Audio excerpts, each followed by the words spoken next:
vamos a conversar en este momento sobre geopolítica y también sobre el primer panel de geopolítica. Lo hacemos con un amigo querido, apreciado de este espacio, que hacía mucho que no nos visitaba y que nos complace recibir. Se trata del profesor Iván Gatón. Profesor, bienvenido nuevamente a Esto No Tiene Nombre. ¿Cómo está?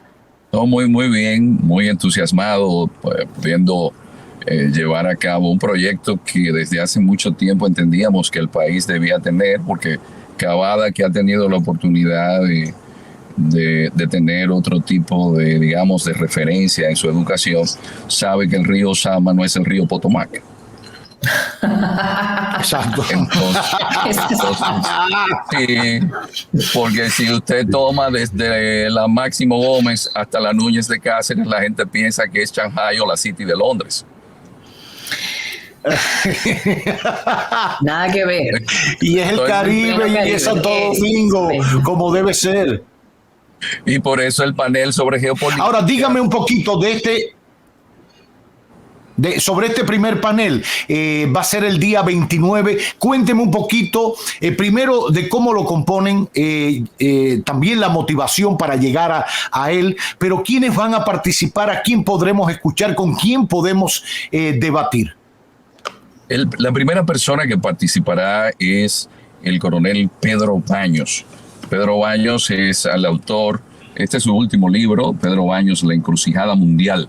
Pero no solamente este libro, también una obra imprescindible para la geopolítica que es Así se domina el mundo. Otro es El dominio mundial.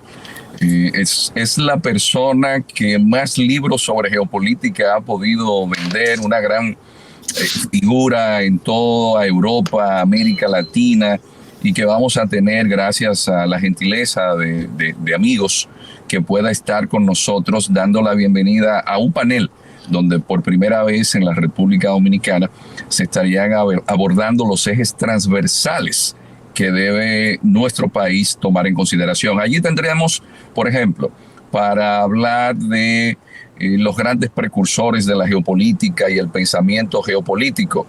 Tuvimos la dicha de que la persona que impartió esa materia en el ámbito donde se imparte la geopolítica, porque la geopolítica ahora es que sale del ámbito militar, el general que siempre impartió esa materia por más de 15 años ininterrumpidos en el Estado Mayor, que es el general José Miguel Soto Jiménez, que tiene un libro publicado sobre ese tema. Así es. Entonces, por otro lado, si vamos a hablar sobre geopolítica desde la perspectiva geoeconómica, ¿quién mejor que Guarocuya Félix para que nos excelente economista? Desde su perspectiva académica de cómo la geoeconomía incide. Por el otro lado, si vamos a hablar sobre geopolítica del Caribe, la persona que ha publicado junto a Juan Bosch y a otros autores un libro sobre geopolítica del Caribe, pero más actualizado, es Pelegrín Castillo. Entonces Pelegrín, su último libro sobre el Caribe y la geopolítica, nos va a abordar ese tema, sobre las implicaciones para la defensa y la seguridad nacional, de la importancia en la geopolítica de la misma. Vamos a tener al único militar que ha publicado un libro sobre defensa y seguridad nacional, que es el almirante Sigfrido Pared Pérez. Para hablar de la importancia de la energía en una perspectiva geopolítica. ¿Cuál sería el mejor teórico en esa parte energética que el ingeniero Ramón Alburquerque? Es decir, para nosotros poder hablar sobre geopolítica desde la perspectiva de América Latina y la importancia, don Manolo Pichardo, que es una persona de una dilatada trayectoria profesional en el ámbito parlamentario en la región, pero una persona que vivió muchos años en Praga, que vivió muchos años en Budapest, que le ha dado seguimiento a todo el proceso histórico-político en el cual se ha visto envuelto el mundo. Para abordar el tema de China, buscamos a don Arsenio Hernández Fortuna, que es una persona muy conocida en nuestro país, no solamente como corrector de estilo en distintos periódicos nuestros, sino también como una persona que ha hecho vida política, como un intelectual también y como un hombre que se ha dedicado a pensar y a escribir lo que piensa. Para hablar también sobre un elemento, Cavada y Miralba, que la gente pasa por alto y que es yo creo que el más preciado de la geopolítica, como diría el maestro de Cavada, Henry Kissinger, la geocultura. La gente no sabe brillante. la importancia de la cultura. Profesor, ahora que usted lo menciona, vamos a hacer un breve paréntesis para ilustrar a nuestra audiencia.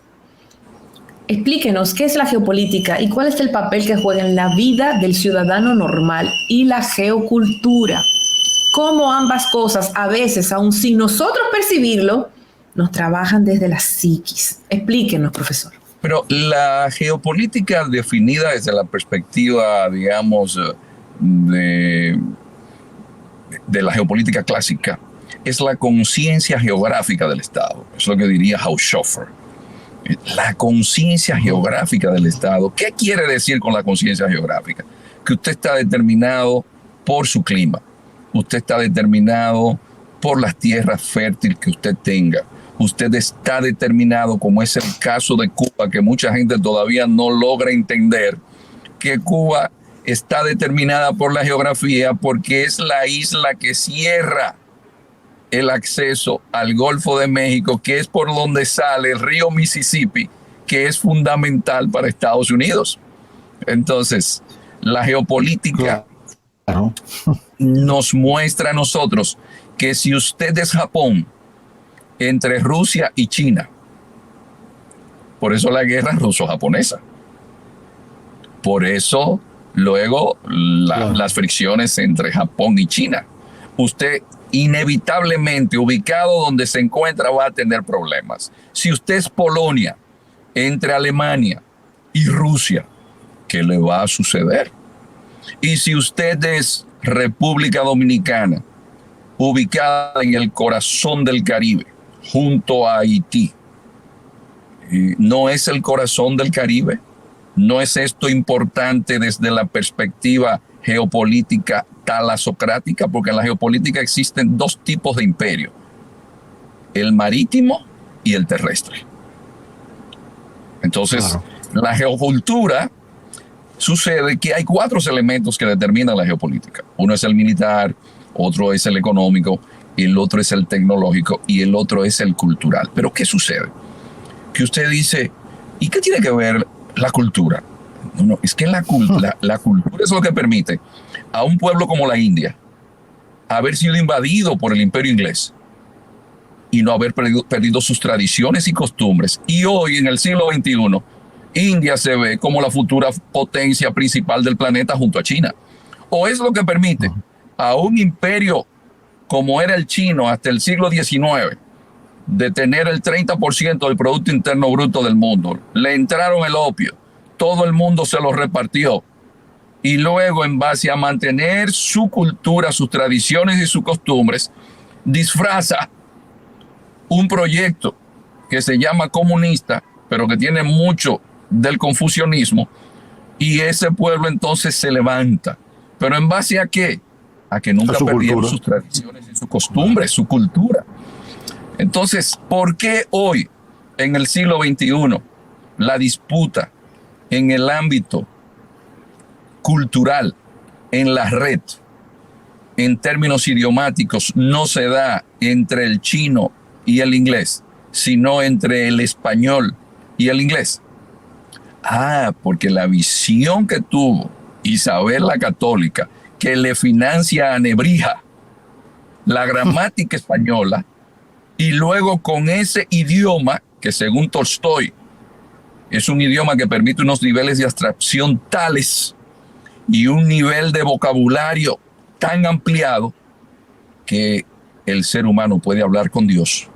Hoy se habla español en África, en Guinea Ecuatorial, en la propia China, que están hablando español, en Europa, y desde toda la costa oeste de Estados Unidos hasta Chile.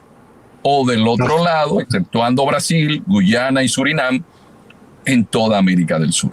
Y si se van a Filipinas, el chabacano y el tagalo tienen elementos del español, pero si nos vamos a la isla Guam, que la pierde España en la guerra hispanoamericana, el idioma que se habla es el chamorro, y la base del chamorro es el español. ¿Por qué el español?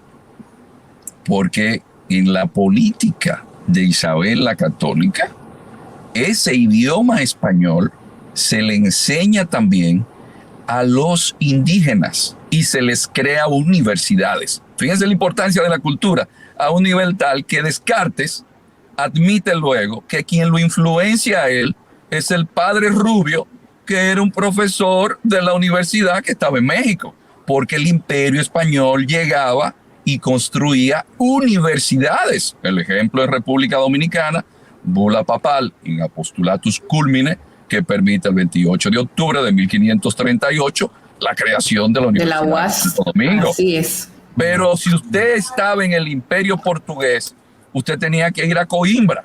Y si estaba en el imperio holandés, tenía que ir a Ámsterdam. Y si estaba en el imperio inglés, tenía que ir a Cambridge. No desarrollaron una política de educar a un nivel tal que tan pronto Garcilaso de la Vega dice, me voy para España, termina siendo uno de los principales intelectuales españoles en plena era de colonización. ¿Quién va a impartir la geocultura en todo este encuentro que va a haber a propósito de la geopolítica? Buscamos a una persona que por su perfil de escritor, de poeta y de dilatada trayectoria diplomática, el embajador Marino Berigüete. Excelente, brillante. A la persona que hará la exposición sobre geocultura.